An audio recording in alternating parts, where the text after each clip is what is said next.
La comunicación del presidente de la Nación, de todo el gobierno nacional, ya indica que el test de PCR que se le hizo al ministro de Desarrollo Social, Daniel Arroyo, dio negativo. Y él también lo dijo en su cuenta de Twitter. Lo dio como un comunicado, acá lo estamos viendo. Quiero comunicarles que dio negativo el hisopado que me realicé esta tarde. Seguiré cumpliendo con el protocolo COVID-19 que indica el Ministerio de Salud de la Nación. Gracias por los mensajes y el afecto que me brindaron estas horas. Y por supuesto lo saluda y le da fuerza a Insaurralde, que sí dio positivo. Pero dice, esto de seguir cumpliendo con el protocolo indica el aislamiento de 14 días. Claro, tiene que seguir cumpliendo con eso, por supuesto. Primero un nuevo test en 72 horas. Claro.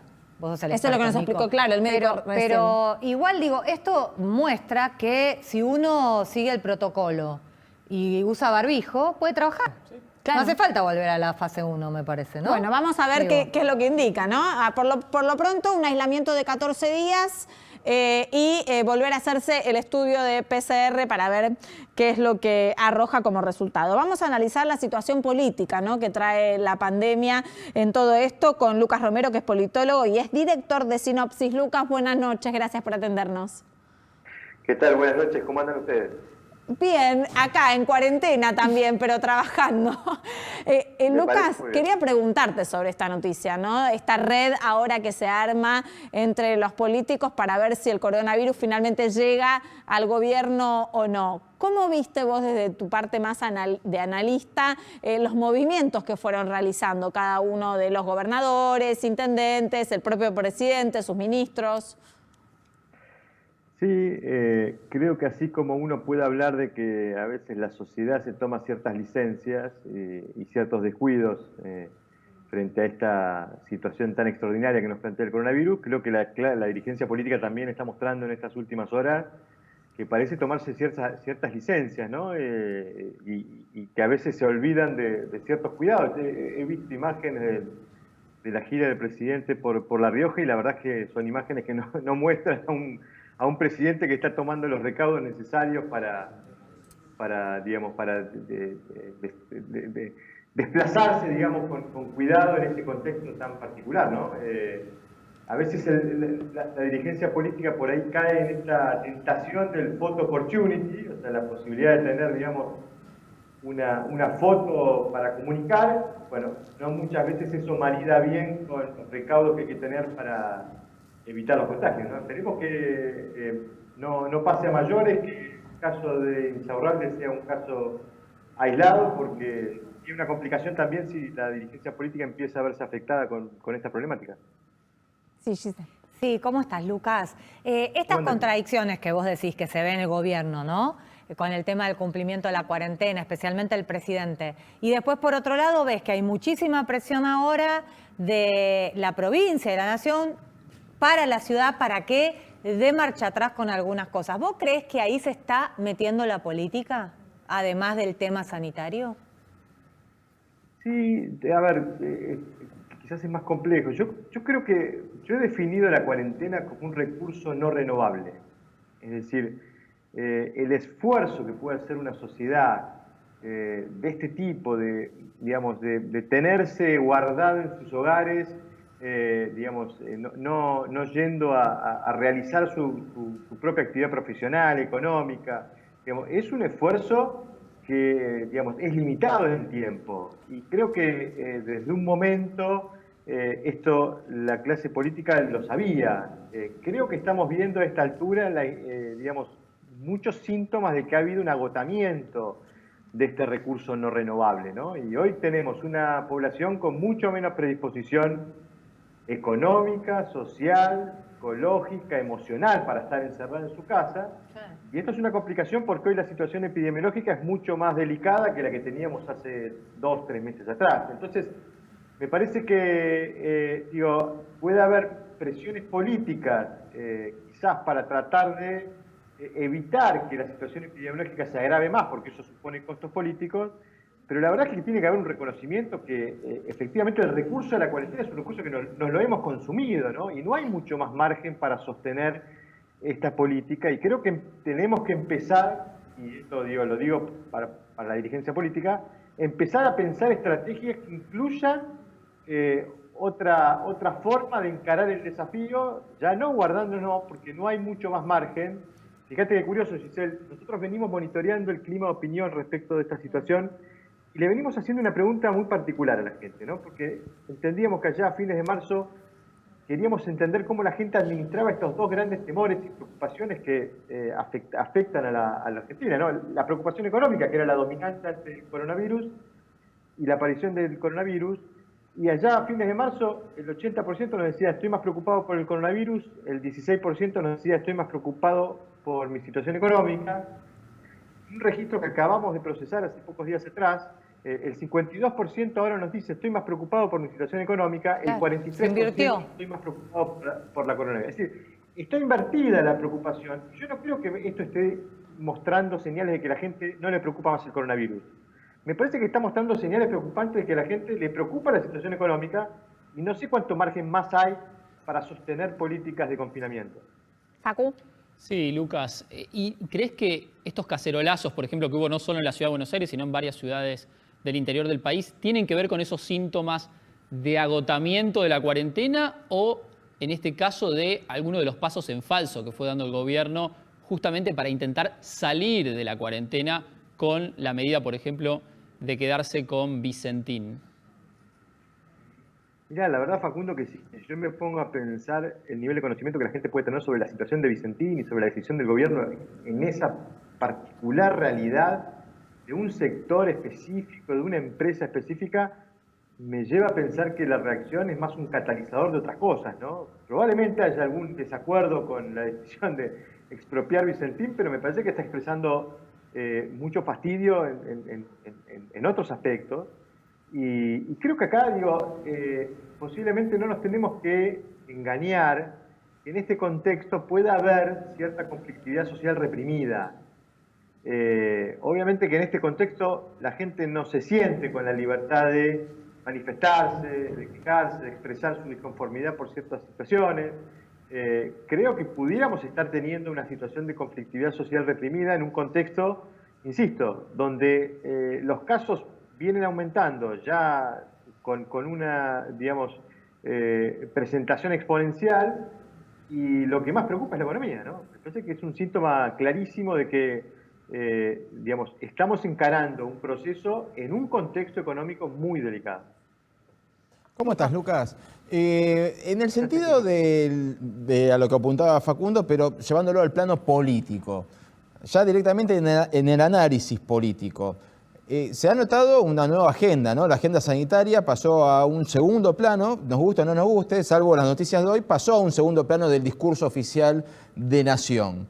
Yo ahora tengo a Alberto sentado con Kicillof y Horacio Rodríguez Larreta en todos los anuncios sanitarios. Y de pronto lo tengo a Alberto anunciando la expropiación de Vicentín, o a Sergio Berni quejándose de que, que la Nación no le da ni una mano, y después lo veo a un Sergio Berni que es un flashback al 2015 con una pistola, yendo él a comandar un operativo, y uno se pregunta si es que yo me pregunto si es que la política está empezando a jugar, o Alberto los agarró dormidos a todos con el primer planteo que hizo de Vicentín, no a la gente, porque bien lo explicaste recién, y los políticos tienen que empezar a mostrarse de vuelta como políticos.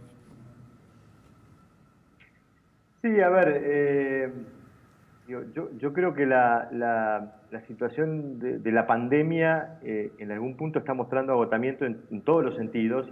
Creo que hasta incluso mismo esto que vos mencionás digamos, es evidencia de que el gobierno está leyendo que efectivamente la gente está empezando a depositar su preocupación en otros temas, incluso en este contexto tan grave de la pandemia, ¿no? Y probablemente lo que suceda en la medida en que la situación epidemiológica pase a un segundo plano, es que vuelvan a aparecer algunas dificultades que teníamos planteado en el escenario político, y en particular, digo, dentro del oficialismo, las dificultades que plantea un gobierno tan heterogéneo, tantos sectores, con tantas visiones distintas, y con un presidente que no tiene la centralidad del proceso político. Digo, si uno repasa el poco tiempo que tenemos de gestión de Alberto Fernández, claramente hemos visto un presidente que, digamos, como él mismo lo ha afirmado en varias oportunidades, tiene que revisar las designaciones en los ministerios para que se cumplan los equilibrios internos, es decir, que tiene que ocupar tiempo y esfuerzo para tratar de,